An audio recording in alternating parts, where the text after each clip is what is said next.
बताइए, आप पूर्वोदय योजना के बारे में क्या जानते हैं? सर, जो ईस्टर्न इंडिया है, वहाँ पे रिसोर्सेज तो हैं, लेकिन वो बहुत बैकवर्ड है सोशल और इकोनॉमिक कॉन्टेक्स्ट में। इसको ध्यान में रखते हुए इस बार के बजट में जो है पूर्वोदय योजना चालू की गई है, जो कि बिहार, झारखंड, उड़ीसा, वेस्ट बंगाल और आंध्र प्रदेश को जो है बेनिफिट पहुंचाएगी।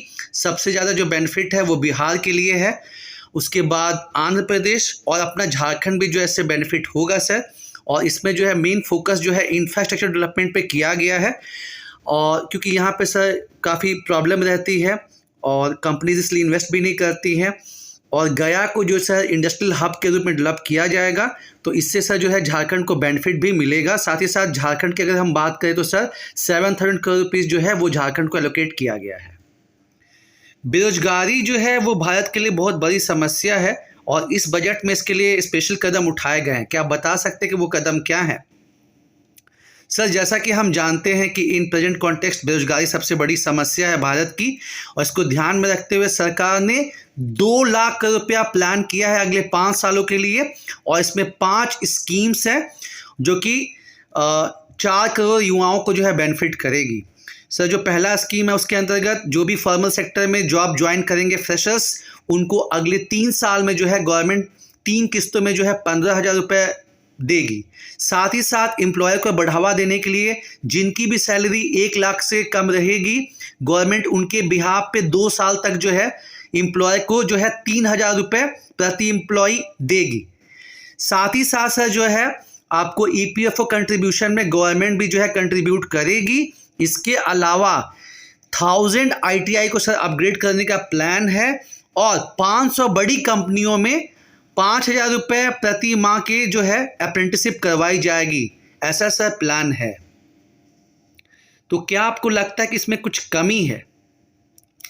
सर, हमको ऐसा फील होता है कि जो 500 बड़ी कंपनी में अप्रेंटिसशिप का ये बात किया गया तो बहुत अच्छा है सर, लेकिन कुछ परमानेंट एम्प्लॉयमेंट का भी कुछ वैसा सर होना चाहिए। क्योंकि हम कई बार देखते हैं जैसे प्रधानमंत्री युवा स्किल प्रोग्राम या दीनदयाल जो है कौशल विकास योजना, इस सब में हम लोग फील करते हैं कि सर मतलब ट्रेनिंग तो मिल जाती है लेकिन प्लेसमेंट सर नहीं हो पाता है। तो मैं ऐसा फील करता हूँ कि ये पॉइंट जो है यहाँ पे सर लैकिंग है और गवर्नमेंट को इसके बारे में भी कुछ सोचना चाहिए।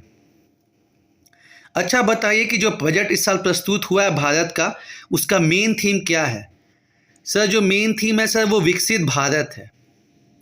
और क्या आप बता सकते हैं कि जो बजट प्रस्तुत हुआ है भारत का, उसका साइज़ क्या है? सर 48 लाख करोड़। अच्छा, फोकस एरिया क्या क्या है? सर, फोकस एरिया सर 4 है। महिलाएं हैं, महिलाओं का जो है सशक्तिकरण, उसके बाद किसान है, गरीब है और युवा है सर। ये 4 जो है मेन फोकस एरिया है और इसको पाने के लिए सर 9 प्रायोरिटी सेक्टर्स हैं सर। ओके, झारखंड सरकार की अगर हम बात करें तो आप बता सकते हैं कि जो झारखंड सरकार का जो बजट आया था इस बार 2024-25 में, उसका साइज़ क्या था? सर, जो झारखंड सरकार के जो बजट आया उसका साइज़ सर 1.16 लाख करोड़ रहा। क्या आप बता सकते हैं कि झारखंड सरकार का जो GSDP है वो लगभग कितना है? सर, वो लगभग सर 4 लाख करोड़ रुपए है सर।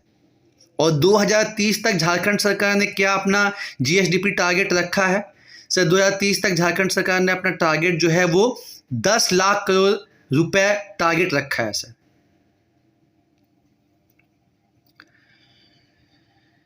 जनजाति विकास के लिए हाल फिलहाल में क्या कदम उठाया गया है?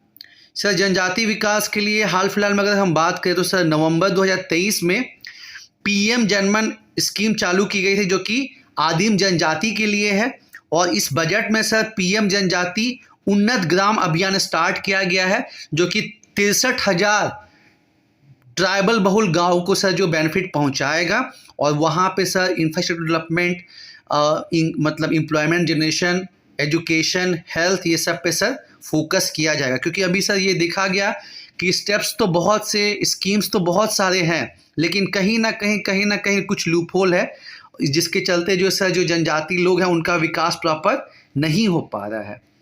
तो सर इस वजह से जो है रिसेंट में ये 2 इनिशिएटिव लिए गए हैं, PM जनमन जो स्कीम है वो आदिम जनजातियों के लिए, और पीएम जनजाति उन्नत ग्राम अभियान जो है वो 63,000 ऐसे गाँव के लिए जहाँ जो कि ट्राइबल बहुल है। अच्छा, पेसा के बारे में आप क्या जानते हैं? सर, जो पेसा अधिनियम है, ऐसे जो भी राज्य जो कि अनुसूची 5 में आते हैं वहाँ पे पेसा अधिनियम लागू होता है, और एट प्रेजेंट 10 राज्यों में ये एप्लीकेबल है, और अपने झारखंड का 16 डिस्ट्रिक्ट जो है वो पेसा के अंदर कवर होता है। और इसका मेन मकसद है सर कि जो जनजाति इलाके हैं वहाँ पे जो है पंचायती राज का एक्सटेंशन करना सर, और ये सर 1996 में आया था। वन अधिकार अधिनियम के बारे में आप सुने हैं, उसका क्या सिग्निफिकेंस है? सर, हमने ये चीज़ ऑब्ज़र्व किया, भारत में ये चीज़ ऑब्ज़र्व हुआ कि जब से वन कानून बन रहा है तो उसमें जो वन में रहने वाले लोग हैं उनको उनका अधिकार नहीं मिला, और इसको नोटिस करते हुए 2006 में सर फॉरेस्ट राइट एक्ट बनाया गया, जिसमें कि scheduled tribe as well as जो फॉरेस्ट ड्वेलर्स हैं उनको अधिकार दिया गया।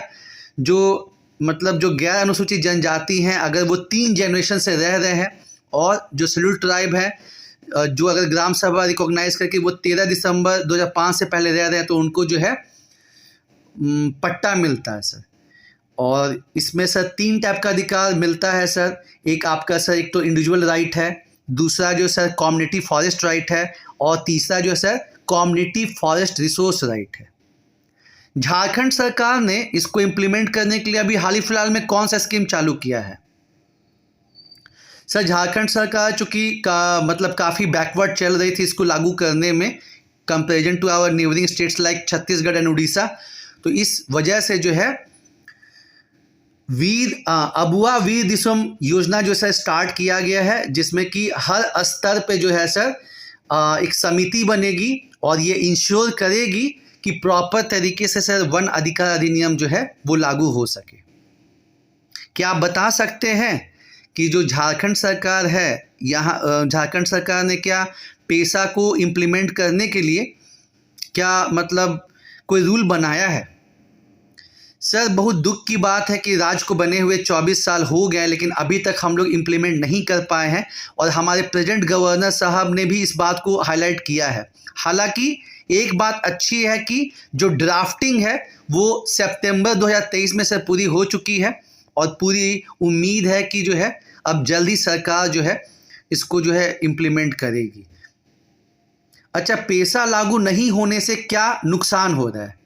सर, पेसा लागू नहीं होने से बहुत नुकसान हो रहा है सर, क्योंकि पेसा में हम जानते हैं कि जो ग्राम सभा है उसको स्पेशल पावर रहता है सर। वहाँ पे जैसे कि कोई मिनरल को सर मतलब निकालना, एक्सकवेशन करना है या कोई प्रोजेक्ट चालू करना है, तो वहाँ पे आपको केवल पंचायत से काम नहीं चलेगा, आपको ग्राम सभा का परमिशन चाहिए होता है। लेकिन चूंकि वो यहाँ पे इम्प्लीमेंट नहीं है तो उसको बाईपास करके इन वन वे और दी अदर जो है कंपनियां गलत तरीके से ज़मीन ले लेती हैं, और मतलब फिर से काफ़ी नुकसान झेलना पड़ता है। तो जब ये ग्राम मतलब पेसा अधिनियम से लागू हो जाएगा तो जो यहाँ के लोग हैं, खासकर जो ट्राइबल बहुल इलाके हैं, वहाँ पे सर बहुत बेनिफिट होगा। ओके, थैंक यू, आप जा सकते हैं।